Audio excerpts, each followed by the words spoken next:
charge of the business to bring each to the king's treasuries. Look at that terrible promise. He'll pay for the destruction of the people. But you have overcome already. Let's look at chapter 4, the warfare preceding Esther's faith. The warfare. Chapter 4, verse 7. And Mordecai told of all that had happened unto him, and of the sum of money, the 10,000 talents of silver, that Haman had promised to pay to the king's treasuries for the Jews, to destroy them, to kill them. The thief cometh not, but for to steal, and to kill, and to destroy. But I am come, Christ said, that you may have life, and you may have that life, how? More abundantly. Relax, everything will be all right. No destruction, no death, nothing can touch your life at this time, and you can rejoice in the Lord, and the Lord has been thinking about you, and the Lord is going to perfect that which he has started in your life already, in Jesus' name. In verse 8 also, he gave him the copy of the writing of the decree that was given at Shushan to destroy them, to show it unto Esther, and to declare unto her, and to charge her that she should go in unto the king, to make supplication unto him, and to make request before him for her people. Chapter 7, verse 3. The warfare preceding Esther's faith. Here is the warfare. We're looking at chapter 7, verse 3. Then Esther the queen answered and said, if I have found favor in thy sight, O king, and if it please the king, let my life be given me at my petition, and my people at my request. For we are sold, I and my people, to be destroyed, to be slain, and to perish. But if we had been sold for bondmen and bondwomen, I had held my tongue, although the enemy could not countervail the king's damage. The same king, why I'm making my request is because there's a plan to destroy me, your wife, the queen, and also all my people, the Jews. If they had sold us to slavery, maybe I would not have talked. You should still talk. You should still talk. The descendants of Abraham, Isaac, and Jacob should not be slaves. And we will not be slaves. You know, some people say, look at my problem. If it were another problem, I would gladly bear that. I wouldn't have talked. You should still talk. You should still go against that problem. Have you sometimes, when you are in school, if you don't see it now, all those people who are running, they are running athletic race. Have you seen them before? If you are carrying a bag of cement at the back, and then you have to run with other people that are not carrying anything, and they are free. Their hands are free. Their feet are free. Their mind is free. Their heart is free. Their head, every part is free. And they said, get set, go. And then you are carrying a bag of cement. Will you win the race? No. You know, that problem, if you carry it, how can you win any race? How can you succeed? If there's a problem weighing you down in your mind, if there's a problem that is weighing you down in your body, and then you are running with other people are free and you are carrying a burden, how will you be able to run? That's why we need to remove those problems today. And we're going to remove them, so that you'll be free to run the race that is set before you. And you are going to win that race in Jesus' name. And so she said, that's the problem. But you know, the problem, as you know, has always been there. When you think about the church, about the people of God, in 1 Peter chapter 5, verse 7, verse 8. 1 Peter chapter 5, I'm reading from verse 7. Casting all your care upon him, for he careth for you. Be sober, be vigilant, because the adversary, the devil, as a roaring lion, walketh about, seeking whom he may devour. What that passage is saying is that Satan is bloodthirsty. Satan is bloodthirsty. He eats and drinks the blood of his victims. And it's like a roaring lion. And he's walking about. He's looking for who he will devour. But he will not get you. Your blood will be poison in their mouth. Your life will be a dagger in their own stomach. And if they try to eat you up, they will vomit you again. You know, that serpent, that Satan, that lion, roaring lion, is going about, and then he wants to swallow you up. You are not meat for them. I said you are not meat for them. Anywhere you go, they recognize, they know if you're a praying man, a fasting man, a believing man, a man of faith, a woman of faith. Anywhere you go, when they see, they know if they touch that one, they touch fire. And it's only when they want all their property, everything belonging to them to be burnt, that's when they ever make the effort. Well, in any case, that was the warfare preceding Esther's faith. And maybe you have identified the warfare that is a kind of laying wait for you and staying and saying they'll destroy. But now we come to point number 3. And how glad I am, how glad I am. The story that begins in the night always ends during the day.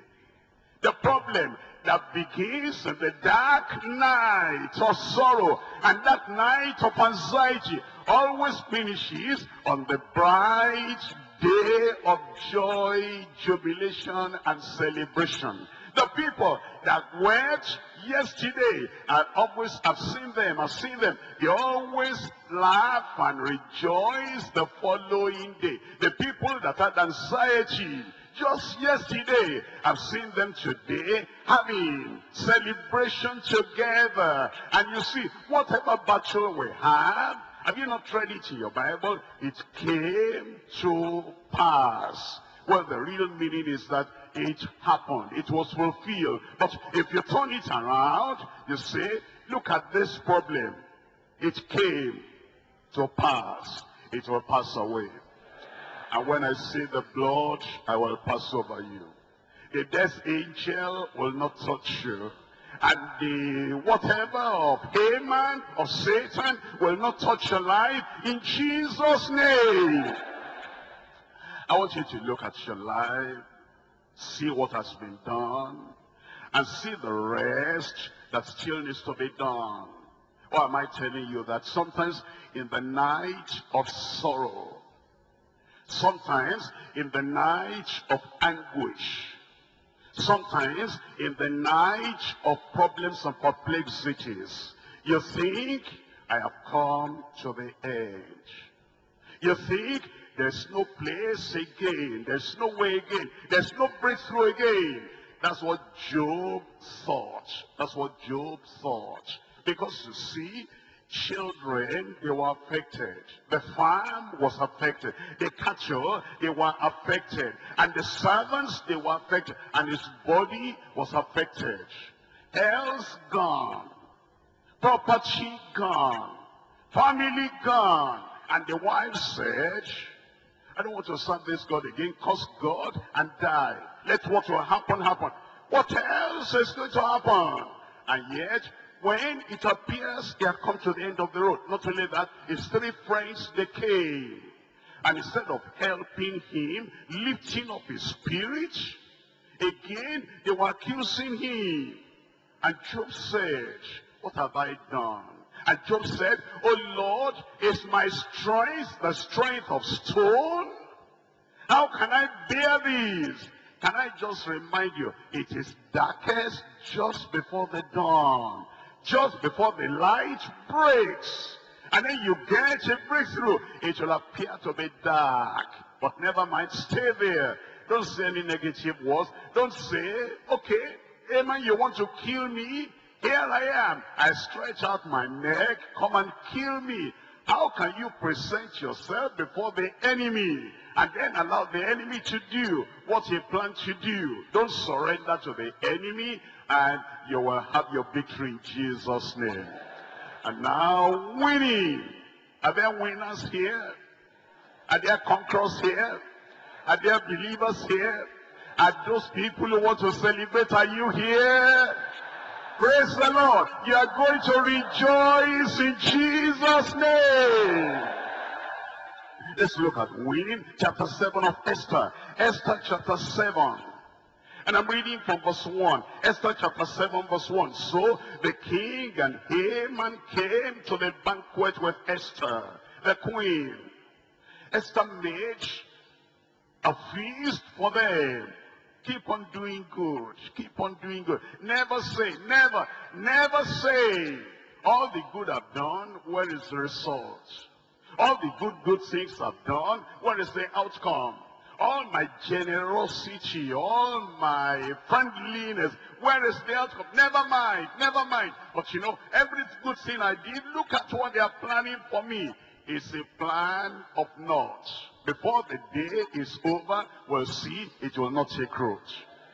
And so she made a feast for them. And the king said again unto Esther on the second day at the banquet of wine, what is thy petition, Queen Esther? And it shall be granted thee. And what is thy request? And it shall be performed, even to the half of my kingdom, of the kingdom. Then Esther the queen answered and said, if I have found favor in thy sight, O king, and if it please the king, let my life be given me at my petition, and my people at my request.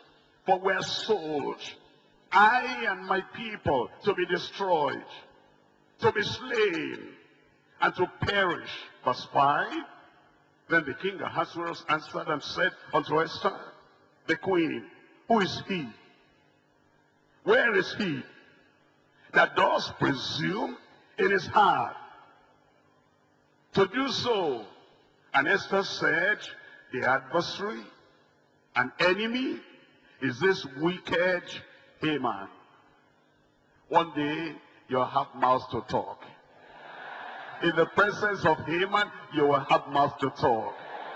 You know, when the fasting began, the 3-day fasting, when the fasting began, Esther did not have any more to talk, either to Haman or to the king. And Mordecai did not have mouths to talk, either to Haman or to the king. And the Jews did not have any more to talk, either to Haman or the king. But the day came, and your day will come, when Esther had mouths to talk. When the question came, what do you want? What's your request? I will give it to you to the half of the kingdom. And then it says, just deliver us from the hand of the enemy who wants to kill us. Who is that? Is this wicked Haman? Verse 6, then Haman was afraid before the king and the queen. Just some days ago, before the fasting, we were afraid. Mordecai, Esther, the Jews. And then Haman was on top of the world. He had no fear. He was bold and courageous. The table has now turned. The table will turn. Now Esther had the key. Haman was now afraid. He'll be afraid. I said he'll be afraid. It's just a matter of time. Pray and fast. Believe the Lord your God. The enemies, they will crumble before you. And Haman was afraid before the king and the queen. And the king, arising from his banquet of wine in his wrath, went into the palace garden. And Haman stood up and made request for his life to Esther the queen. The enemies will beg.